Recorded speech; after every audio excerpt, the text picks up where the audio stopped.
Hi this Anshu currently I am in NIT welcome to the test prep card channel. और आज के video में हम बात करने के लिए आए हैं कि कैसे आप 10th में ही अपनी IIT JEE 11th की प्रिपरेशन कर सकते हो, कैसे आप स्टार्ट कर सकते हो अपनी 11th को। अब क्या हो गया ना कि बहुत सारे बच्चे 9th से ही प्रिपरेशन शुरू कर देते, 10th से प्रिपरेशन शुरू कर देते, वो इतना इंतजार नहीं करते कि हम 11th में जाएं तभी चीज़ों को करें। जैसे अभी आपके 10th के बोर्ड एग्जाम्स नजदीक है और आपको पता है कि बोर्ड एग्जाम बहुत लेट आ रहे हैं, है ना, बहुत दिन हो चुके हैं और आपने अच्छे से कर लिया, आपने पूरा एकदम आराम से 10th मार दिया है। तो 10th में कैसे 11th की प्रिपरेशन को करें ताकि जो भी कंपटीशन है हमारा, जो भी 11th में हमारे साथ बच्चे आ रहे हो, हमको उस पर एक एक्स्ट्रा एज मिल जाए, है ना। और ये बहुत जरूरी चीज़ है। अगर आपने अपने दिमाग में बैठा है कि मैं 11th में जाके आप 12th में जाके बाद में आप IIT का एग्जाम दोगे, तो आपको क्या करना है कि कंपटीशन वाला एग्जाम है ना। ये ऐसा तो है नहीं कि बोर्ड एग्जाम है कि हमको दूसरे से मतलब नहीं कि कौन स्कोर कर रहा है, हमको तो बस अपने से मतलब है कि हम 95% स्कोर करने के नहीं कर रहे हैं, है ना। तो आपको खुद से मतलब होना चाहिए। ये आपका बोर्ड एग्जाम में होता है, बट जब आप कंपटीशन वाला एग्जाम देते हो, जब आप एक कॉम्पिटिटिव एग्जाम देते हो, तो उसमें आपको दूसरे के बारे में थोड़ा बहुत सोचना पड़ जाता है कि कोई भी बच्चा तुमसे 9th में अगर मान लो प्रिपरेशन करे, वो 10th में उसने स्टार्ट कर दिया, तो तुम ऑलरेडी थोड़ा तो उससे वो तुमसे ज्यादा जानेगा ना, अगर उसने सीरियसली प्रिपरेशन स्टार्ट करना शुरू कर दिया है। तो क्यों इंतजार करना है 11th का? हमारे पास इतना सारा टाइम बचा हुआ है 10th में ही, तो हमें क्यों इंतजार करना कि हम 11th में जाए तभी शुरू करें प्रिपरेशन अपनी। तो क्या चीजें कर सकते हैं कि हम 10th में प्रिपरेशन स्टार्ट करें। इसके लिए सबसे अच्छी चीज़ हमने जो बनाई है, पहली बात तो जितना भी तुमको चीज़ें मैं बोलूँगा उसको एक लिस्ट डाउन करके, मैं हमेशा बोलता हूँ अपने साथ में, एक जब भी वीडियो देखो तो एक नोटबुक लेके बैठो और नोटबुक में जितनी भी चीज़ें मैं बोल रहा हूँ उसको आराम से नोट डाउन कर लिया करो, तभी चीज़ें याद रहती है। वरना हम वीडियो देखते हैं 5-6 मिनट के लिए, तो हमें ऐसा मोटिवेशन आता है कि हम क्या ही कर लेंगे, लेकिन उसके बाद में हम सारी चीज़ें भूल जाते हैं। तो आराम से वो चीज़ें तुम नोटबुक में उतार लोगे। तो अब 10th में तुम हो, तुमने 10th का सिलेबस अच्छे से कर लिया, तुमने अपने बोर्ड एग्जाम्स की अच्छी तरीके से तैयारी कर ली है। अब तुम्हें क्या करना है, सबसे पहले 11th की मैथ्स की, है ना, सबसे पहले मैथ्स उठाना है और मैथ्स में आपको RD शर्मा उठानी है 11th की, है ना। या फिर अगर आप RD शर्मा नहीं भी करना चाहते हो, कोई बेसिक आप IIT JEE की बुक ले सकते हो। अब ये बुक क्या मिलेगी, बुक कहाँ से भैया, मैं बुक कहाँ से लेके आऊँ, बुक आप बताओ तो मेरे को। तो हमने उसका वीडियो बना रखा है यार, है ना। तो डिस्क्रिप्शन में जाना, वो वीडियो चेकआउट करना और उस वीडियो को देखने के बाद में तुम्हें बुक्स का आइडिया हो जाएगा, तो आप वो सारी बुक्स पहले सबसे तो अपने घर पे ले आओ, है ना। या फिर स्टडी मटेरियल चाहिए तो हमने भी उसका भी डिस्क्रिप्शन में लिंक डाल दिया, आप वहां से जाके चेकआउट कर सकते हो। तो आप 10th में जैसे आपने खत्म कर लिया, आप 11th में सबसे पहले सबसे इंपॉर्टेंट चीज है आपके ट्रिग्नोमेट्री, सबसे जो जरूरी चीज है। तो आप ट्रिग्नोमेट्री क्या करोगे, अच्छे तरीके से 11th की NCERT से मैथ से ट्रिग्नोमेट्री कर लोगे, ठीक है। ये सबसे इंपॉर्टेंट चीज है, आपको हर जगह काम आने वाली है। ये आपको फिजिक्स में भी काम दे देगी, या आपको मैथ्स में कैलकुलस के पूरे सेक्शन में अगर आपको ट्रिग्नोमेट्री नहीं आती है तो फिर आप अच्छे तरीके से स्कोर नहीं कर पाओगे, है ना। आप पूरे आपको पूरे प्रिपरेशन के दौरान ट्रिग्नोमेट्री आनी बहुत जरूरी है, मैथ्स की हार्ट है, और अगर आप इसको छोड़ के आ जाओगे तो कुछ नहीं कर सकते आप एग्जाम में। तो 11th में सबसे पहले आपको ट्रिग्नोमेट्री उठानी है, 10th में उठा लेनी है ना। 10th में क्योंकि आपने ट्रिग्नोमेट्री अभी से कर रखी है, तो आप बस एक स्टेप और 11th की आप उठाओ, NCERT खत्म करो सबसे पहले, और ट्रिग्नोमेट्री करने के बाद आप बेसिक मैथ्स कर लो। बेसिक मैथ्स में क्या चीजें आती हैं, जैसे आपके फंक्शंस आते हैं, आपके मॉडुलस आता है, आपकी इनइक्वालिटीज आते हैं, आपके लॉगरिथम्स आते हैं। ये सारी चीजें आप अभी से करना शुरू कर दो।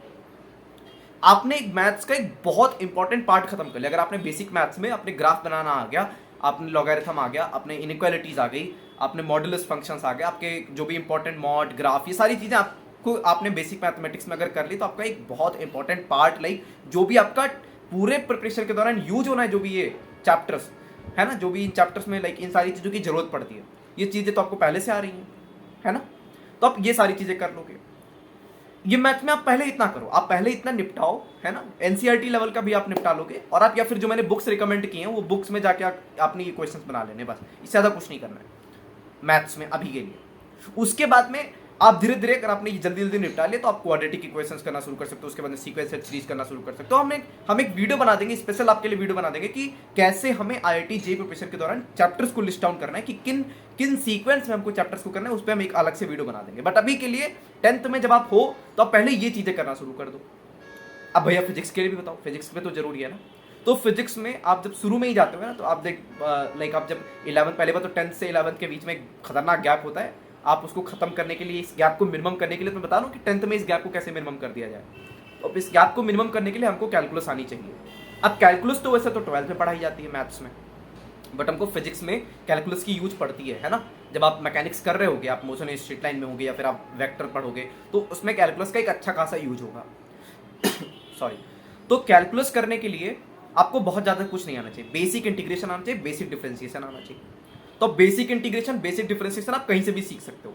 आप 12th की बुक उठाना है ना, मैथ्स की एनसीईआरटी मंगा लेना है ना, आप आराम से बुक उठा लेना, और या फिर 11th में भी आप लाइक मैथ्स की बुक तो रखे होगे जिसमें आप लिमिट्स करोगे, तो आपको बस 3 चैप्टर करने, लिमिट्स आना चाहिए आपको इंटीग्रेशन आना चाहिए, डिफरेंशिएशन। आपको बहुत प्रो लेवल का करने की जरूरत नहीं, अभी प्रो लेवल का हम मैथ्स में बाद में करवाएंगे, बट अभी के लिए फिजिक्स में जो बेसिक यूज है, आपको सारे फॉर्मूला आने चाहिए, आपको सारे ट्रिग्नोमेट्री के फॉर्मूला जाने चाहिए, बस इससे ज्यादा लॉगरिथम्स आने चाहिए, बस इससे ज्यादा कुछ ज्यादा करने की जरूरत नहीं है। और आप एक चैप्टर और कर सकते हो AOD, application of differentiation, maxima and minima, उसका एक ही टॉपिक मैक्सिमा मिनिमा, क्योंकि ये सारी चीजों की जरूरत पड़ने वाली है आपके पूरे मैकेनिक्स में। तो आपको फिजिक्स में ज्यादा कुछ नहीं करना, बेसिक कैलकुलस जो कि हम बेसिक मैथमेटिक्स भी जिनको बोलते हैं। और अगर हम केमिस्ट्री सेक्शन की बात करें कि केमिस्ट्री सेक्शन में आपको क्या क्या करना चाहिए, तो उसके लिए आपको बहुत ज़्यादा सोचने की ज़रूरत नहीं है। सबसे पहले आप ऑर्गेनिक केमिस्ट्री में जैसे आगे चल के हो सकता है हमको दिक्कत हो सकती है ना, तो हम 10th में ही क्या करेंगे, IUPAC नेमिंग वगैरह आपने 9th में पढ़ी होगी, थोड़ी बहुत 9th में भी करी होगी, तो आप IUPAC नेमिंग बहुत अच्छे से कर लो, है ना। IUPAC नेमिंग करने से क्या होता है कि आपके एक फैमिलियर हो जाता है आप सारी चीज़ों से, लाइक जब आप आगे चल के अपने बड़े चैप्टर्स में जाओगे, लाइक रिएक्शन मैकेनिज्म्स वगैरह करोगे, तो वहाँ पे जो आपको कंपाउंड मिल रहे होंगे, जो भी रिएक्शंस मिल रहे होंगे, तो उसमें एक चीज़ रहेगी कि बहुत ज़्यादा फैमिलियर हो गए उन सब चीज़ों से। कई बार हमें कंपाउंड के नाम ही नहीं पता होते, बेंजीन रिंग बनी होती है, हमको ये नहीं पता होता इसमें क्या हो रहा है, नेमिंग चल रही होती है, हमको कुछ आइडिया नहीं होता, है ना। तो आप एक फैमिलियर आइडिया ले लोगे, आप जल्दी जल्दी अपनी नेमिंग निपटा लो, और अगर आपसे पॉसिबल हो पाता है, आपके पास इतना टाइम है, तो आप GOC जरूर कर लेना, जनरल ऑर्गेनिक केमिस्ट्री। अगर आपने GOC और नेमिंग कर ली, तो आप क्या करोगे, आपका जो स्टार्टर होगा वो इनऑर्गेनिक केमिस्ट्री में बहुत अच्छा स्टार्टर मिल जाएगा। आप जब केमिकल बॉन्डिंग पढ़ रहे होगे तो वहाँ पे भी एक बहुत अच्छा आपको स्टार्टर मिल जाएगा, और दूसरी बात, आपको एक बहुत अच्छा बूम मिल जाएगा ऑर्गेनिक केमिस्ट्री में, ठीक है।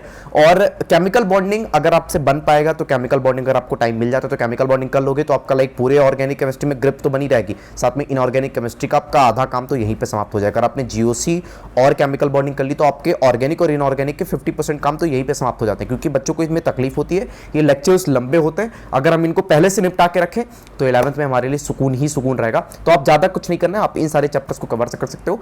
बाकी अगर फिजिकल केमिस्ट्री में अगर आप जाओगे तो वहाँ पे यूजुअली आपको नई चीज़ें मिलेंगी, बट अगर आप जल्दी शुरू करना चाहते हो तो आप मोल कॉन्सेप्ट और रेडॉक्स रिएक्शंस को बहुत अच्छे से कर सकते हो।